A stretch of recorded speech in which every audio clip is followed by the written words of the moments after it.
देखिए, देश की एकता के लिए और देश में एक विधान, एक संविधान, एक निशान, एक कानून लाने के लिए अगर साफ दिल से देश के हित में कोई कानून लाने की बात होती है तो उस पर सोचना पड़ेगा, उस पर हम सोचेंगे, उसका हम स्वागत भी कर सकते हैं। लेकिन मुझे लगता है कि कॉमन सिविल कोड का जो मुद्दा उठाया जा रहा है वो देश की एकता और देश में समरसता लाने के लिए नहीं उठाया जा रहा, ये तीसरी बार सत्ता पाने के लिए उठाया जा रहा है। सर, बीजेपी हिंदू मुस्लिम का नारा लगा रही है और कई जगह दंगे फसाद हो रहे हैं। मणिपुर की बात करें और स्टेट की बात करें तो क्या लगता है कि 24 में बीजेपी मुसलमानों को हिंदुस्तानी नहीं मानती। मुसलमानों को गाली देना बीजेपी के नेताओं का फैशन बन गया है, इसलिए ये सब चीजें उठाई जा रही हैं। सब कुछ राजनीतिक दल भी इसके खिलाफ आ रहे हैं यूनिफॉर्म सिविल कोड को लेकर।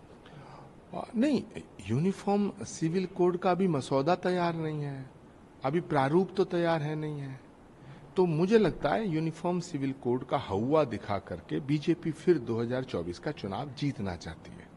बीजेपी ये चाहती है कि सारा विपक्ष यूनिफॉर्म सिविल कोड के विरोध में खड़ा हो जाए और ये देश की जनता को कहेंगे कि देखो साहब, हम तो देश को एक करना चाहते थे, ये देशद्रोही लोग हैं।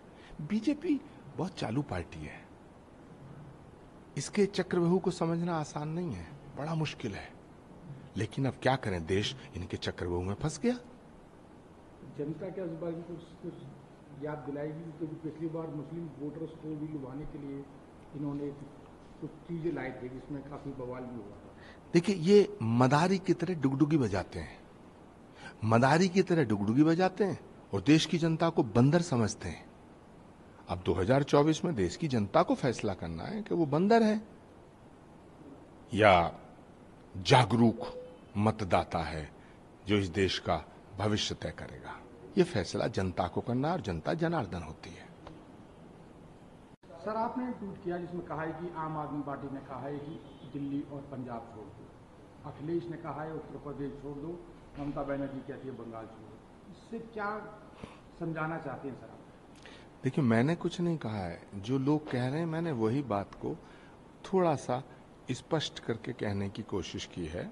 मुझे लगता है कि दलों को जोड़ने से पहले दिलों का जोड़ना जरूरी है।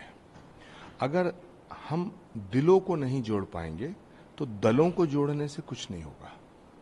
तो सर, माने कि कांग्रेस के साथ ये सब लोग गठबंधन करने को तैयार नहीं है? नहीं, मुझे लगता है कि रीजनल पार्टीज की नीयत साफ नहीं है।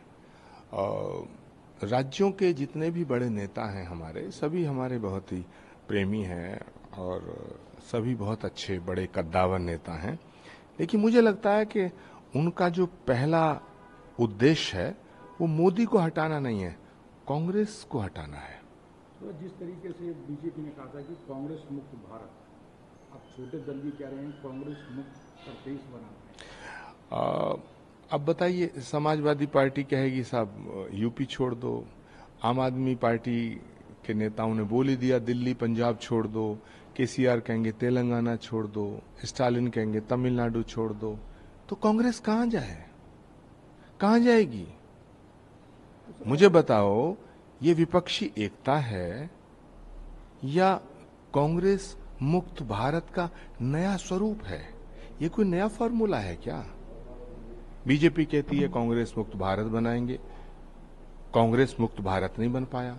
तो जो काम बीजेपी ने करना चाहा और बीजेपी नहीं कर पाई, अब वो हमारे मित्र करना चाहते हैं। तो मुझे लगता है कि दलों को जोड़ने से पहले हमें दिलों को जोड़ना चाहिए।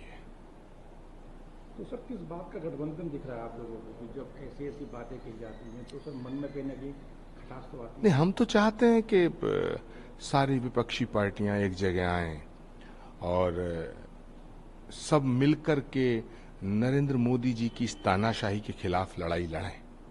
लेकिन हो कहां रहा, दिख तो नहीं रहा है। मंच पे आते हैं तो हम एक दूसरे के हाथ पकड़ के हाथ खड़े करके कहते हैं हम साथ हैं, हम साथ साथ हैं।